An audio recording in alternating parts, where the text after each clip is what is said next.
Quantum leaders, the creator. Applying the principle of quantum consciousness, oscillation between strong and weak forces. The creator's natural style, imaginative, expressive, and deeply immersed in personal vision, thrives in fluidity.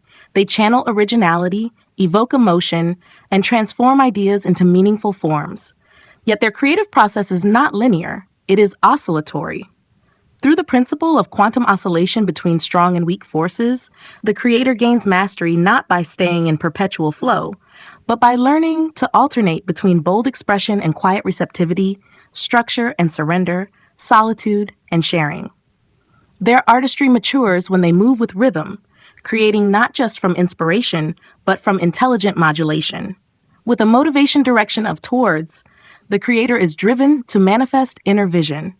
The strong force expresses through artistic drive, passionate output, and focused self-expression. But when over-applied, it leads to burnout, over-identification with the work, or forcing creativity. The weak force calls for stillness, space, and renewal, an emptying out so something new can enter. When the creator oscillates between inspired action and intentional pause, they make not just more art, but more meaningful art. Their attention focus on self enables them to create from personal truth. The strong force here shows up as self-reflection, internal clarity, and independence. Yet too much self-focus can lead to isolation, self-absorption, or creative echo chambers. The weak force invites openness to influence, collaborative listening, relational mirroring, or allowing the audience to inform refinement. When the creator moves between solitude and subtle feedback, their vision becomes sharper without being diluted. With an internal frame of reference, they trust their own aesthetic and instinct. The strong force is conviction, but conviction without softness becomes rigidity or defensiveness. The weak force introduces curiosity. What else could this be? Where might this lead me if I surrender? Oscillating between certainty and discovery allows the creator to evolve their expression without abandoning authenticity. Their options-based operational style gives them freedom to explore. The strong force is experimentation, improvisation, and rule-breaking. But when left unchecked, this leads to fragmentation or endless iteration. The weak force offers temporary constraints, chosen structure, or a commitment to completion. When creators oscillate between wild flow and gentle form, their work becomes not only original, but impactful. Their general viewpoint helps them translate vision through metaphor, theme, and mood. The strong force expresses as conceptual depth, but the weak force grounds the concept in specificity, the image, the word, the detail that anchors the idea. When creators toggle between abstract immersion and concrete refinement, their creations resonate more deeply and land more clearly. With a solo work preference, the creator values space to explore uninterrupted. The strong force here is deep immersion and an emotional intimacy with the work. But the weak force is relational calibration, a conversation that reorients the arc, a small sharing that brings reflection. When the creator oscillates between personal depth and selective sharing, they maintain their voice while expanding their clarity. Their emotional engagement is associated. They are their work. The strong force of emotional identification fuels passion and depth, but too much immersion blurs boundaries and clouds editing. The weak force invites gentle separation. I created this, but I am not this. When creators step back with compassion, they can shape their work without self-harm. Their leadership emerges when they oscillate between feeling and framing. As mismatchers, they naturally challenge norms. The strong force is creative rebellion, breaking molds, pushing boundaries, making the unseen visible. But the weak force is discernment. Which patterns are still useful? What traditions could hold this in a new way? The mature creator moves between rupture and reverence, creating art that is both disruptive and timeless. Their in-time orientation lets them lose themselves in flow.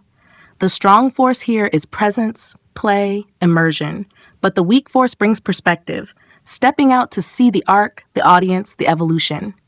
Creators who oscillate between presence and reflection learn when to ride the wave and when to shape it. Their process becomes not just intuitive, but intentionally cyclical. And with a primary drive of activity, they thrive on making, moving, expressing. The strong force is generative momentum, but the weak force reminds them to pause, to sense the field, to breathe between brushstrokes, to listen before the next line. Oscillating between doing and being transforms the creator from a maker of things to a channel of meaning. In this quantum rhythm, the creator stops trying to force genius and begins tuning to it. They no longer get trapped in the myth of constant inspiration. Instead, they learn to pulse between fire and air, presence and emptiness, intensity and softness. Their creativity becomes sustainable, their work becomes alive, and their leadership becomes the quiet influence of someone who moves with the field instead of against it. The creator doesn't just make what's new, they make what's true. Quantum leaders, the creator. Dynamic equilibrium as nature's core design. The creator's natural style, fluid, inspired, and inwardly driven, thrives in imaginative momentum. But creativity is not sustained by chaos or spontaneity alone. Under the quantum principle of dynamic equilibrium, the creator's genius stabilizes. Balance becomes their method, not their limitation. True artistry lives between inspiration and discipline, openness and intention, self-expression, and collective relevance. The creator becomes not just a dreamer, but a designer of resonance when they learn to hold themselves at the center of dynamic, oscillating forces that refine and carry their vision into form. With a motivation direction of towards, the creator is always moving towards something meaningful, an image, a feeling, a message that must be expressed. The polarity here is idealism versus groundedness. Too much focus on the ideal leads to disillusionment when the world doesn't match the vision. Too much grounding dampens originality. Equilibrium emerges when the creator holds the dream and the discipline, allowing themselves to imagine freely, then bring it back to earth. Their attention focus on self allows them to generate from deep within. But equilibrium requires orientation to context, how their expression lands, how others receive it, what the collective field needs. If they stay too inward, they create in a vacuum. If they orient too far outward, they lose authenticity. The creator matures when they oscillate between inner vision and outer alignment, bringing forth creations that are authentic and attuned. With an internal frame of reference, they trust their own aesthetic and intuitive logic. The polarity here is certainty versus receptivity. Trusting their instincts is essential, but so is adjusting when the work needs something unexpected. Equilibrium here means staying in command of their vision while remaining open to evolution. When this balance is struck, the creative process becomes living intelligence. Their options-based operational style fosters exploration and improvisation. But exploration without finish leads to overwhelm. The polarity here is freedom versus form. The creator grows when they learn to set chosen constraints, close loops, and complete what wants to emerge. When they build structures that support, not suffocate, their art becomes sharpened by integrity. Their general viewpoint lets them see emotional, aesthetic, or symbolic patterns, but equilibrium requires that they not only see patterns, but land them. Too much abstraction can lose impact. Too much simplification loses soul. The creator becomes masterful when they translate feeling into form, holding complexity within clarity. With a solo work preference, they protect their process through privacy and depth, but isolation, if unbalanced, cuts them off from creative fertilization. The polarity is solitude versus engagement. The creator thrives when they step out just long enough to receive a reflection, absorb a conversation, or share an early draft. Their rhythm becomes a wave, retreat and return, absorb and apply. Their emotional engagement is associated. They create from deep feeling. The polarity here is immersion versus witnessing. If they're too immersed, they risk being overwhelmed by their own creation. If too detached, the work loses texture. The creator stabilizes when they feel fully, then step back to shape. Their emotions inform the design, but do not consume it. As mismatchers, they instinctively challenge the norm. The polarity is innovation versus coherence. Too much rebellion, and the work feels inaccessible. Too much compromise, and it feels generic. Equilibrium is found when the creator dares to break patterns with purpose, creating work that is both original and integrative. Their in-time orientation allows them to enter flow states and ride intuitive pulses. The polarity here is spontaneity versus sequencing. Too much spontaneity and nothing coheres. Too much structure and magic dims. When the creator learns to sequence spontaneity, to set rituals that allow emergence, they enter a rhythm of consistent originality. And with a primary drive of activity, they thrive in movement, making, and momentum. But the polarity is generation versus regeneration. The creator must pause not only to rest, but to listen for what wants to emerge next. Equilibrium means respecting silence as part of the cycle. They don't force creation, they court it through presence. In this state of dynamic balance, the creator stops swinging between manic bursts and long creative droughts. They learn to self-regulate without suppressing, to trust process over pressure. Their artistry becomes a system, not mechanical but organic and reliable. They no longer ride the creative wave randomly. They become the tide, stable, rhythmic, transformative. Quantum leaders, the creator, observer effect, and the collapse of possibility. The creator's natural style, visionary, emotionally expressive, and internally driven, is rooted in their unique ability to imagine what does not yet exist. But through the quantum lens of the observer effect, the creator's power is no longer limited to imagination. What they observe, what they focus on, expect, fear, or desire, becomes the reality they bring into being. Their gaze is not passive, it is generative.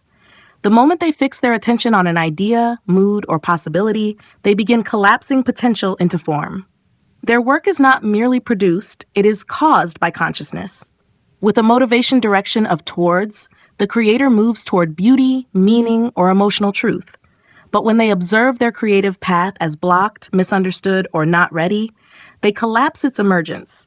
When they observe their gifts as resonant, useful, and welcome, even if still in process, they make space for completion. The act of observing their own process with trust rather than critique changes what is possible. Their attention focus on self allows them to create from authentic emotion and perspective. But if their internal gaze turns hypercritical, I'm not original enough, this has no value, their creativity contracts. What they believe about themselves shapes the atmosphere of the work. But when they choose to observe their own process as sacred, even in messiness, they collapse permission, not pressure. Their work becomes a space they can enter without self-abandonment. With an internal frame of reference, the creator holds strong personal standards. But if they observe their work only through the lens of flaw or incompleteness, they reinforce a field of inadequacy. The observer effect reminds them, observation becomes instruction. When they instead observe progress, spark, or evolving potential, their creativity becomes safer, freer, and more productive. They stop strangling outcomes with perfectionism and start breathing them into existence. Their options-based operational style supports exploration. But if they observe every new path as uncertain or chaotic, they collapse the courage to try. The creator becomes quantum when they observe uncertainty as invitation. This may be the thread. This could become something. Their willingness to look at the unformed with neutrality or curiosity expands the field. Possibility survives because they allow it to be seen without judgment. Their general viewpoint lets them sense patterns, meanings, and hidden themes. But if they observe the world through a lens of futility, nothing new is possible. They collapse the freshness their art is built to carry. When they instead observe the world as alive with nuance and latent symbolism, they restore imagination, not only for themselves, but for everyone who engages with their work. With a solo work preference, they often create in isolation, but in that solitude, their thoughts loop unchallenged. If they observe their work as unworthy, unfinished, or irrelevant without interruption, they begin building around those ideas. When they introduce gentle feedback, through reflection, ritual, or trusted sharing, they break the collapse. They restore a relational mirror, allowing possibility to remain open. Their emotional engagement is associated. They feel their ideas intensely. But if they observe that intensity as too much, too messy, or too indulgent, the creative charge flattens.